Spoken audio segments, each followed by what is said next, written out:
Bon, tout ça pour dire que la cuisine française était une grande découverte pour moi, parce que moi, j'ai travaillé en tant que serveur dans un restaurant à Toulouse. Et c'est pas évident pour nous de travailler dans la restauration française, parce que vous avez beaucoup de règles bizarres concernant la bouffe. Déjà, la bouffe ici est sacrée, n'est-ce pas? Oui, la preuve, c'est que l'expression « bon appétit » est comme une prière. C'est la seule chose qu'on peut dire à un inconnu total sans passer par un chelou.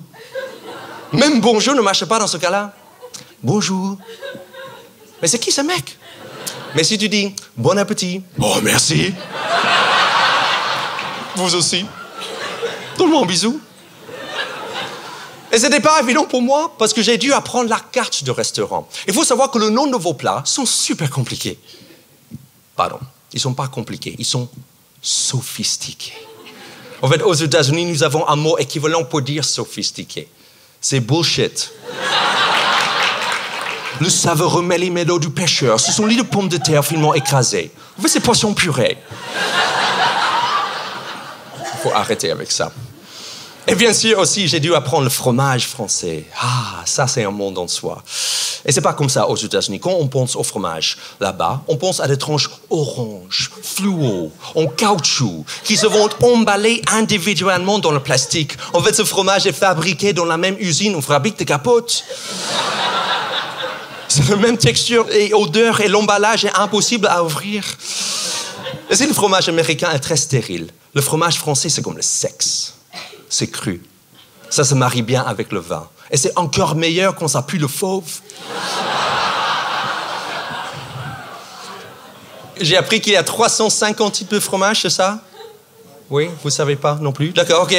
Il y a le rayon dédié au fromage au supermarché. C'est le seul endroit au monde où j'ai vu quelqu'un devant un mur de fromage dire « Ça manque de choix ici !»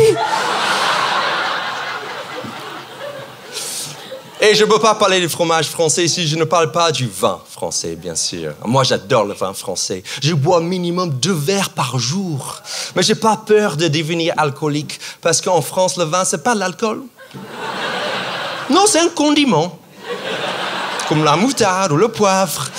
Quelque chose pour rendre le plat plus intéressant. Et une autre raison pour laquelle je bois autant de vin, c'est parce qu'en France, le vin, c'est moins cher que les M&M's. Et si tu vas à un restaurant, une brasserie et tu commandes un verre de vin, c'est moins cher que le thé. Ça veut dire que ça coûte moins en France de fabriquer le vin que de chauffer de l'eau. Donc maintenant, avec mon petit déj, je prends du vin, c'est moins cher.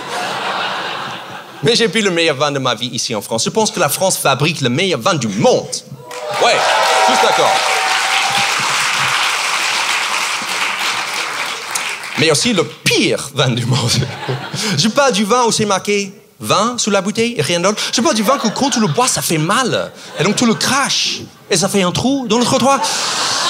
Je parle du vin que ta honte a emmené à des fêtes. Tu le caches sur ta chemise et tu le mets dans un coin. Parce que c'est une obligation d'emmener une bouteille de vin à une fête ici, en France, n'est-ce pas? C'est ton billet d'entrée.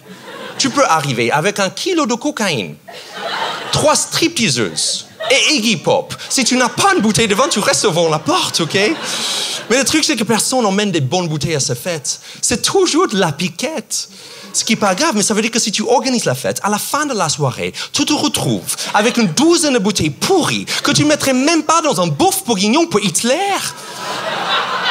Donc, qu'est-ce que tu fais avec toutes ces bouteilles pourries? Tu les amènes à d'autres fêtes. Ça veut dire qu'il y a les bouteilles de vin qui font le tour de la France. En allant de fête en fête pendant des années. Comme une MST. Jusqu'à ce que ce vin pourri devienne le grand cru. C'est ma théorie.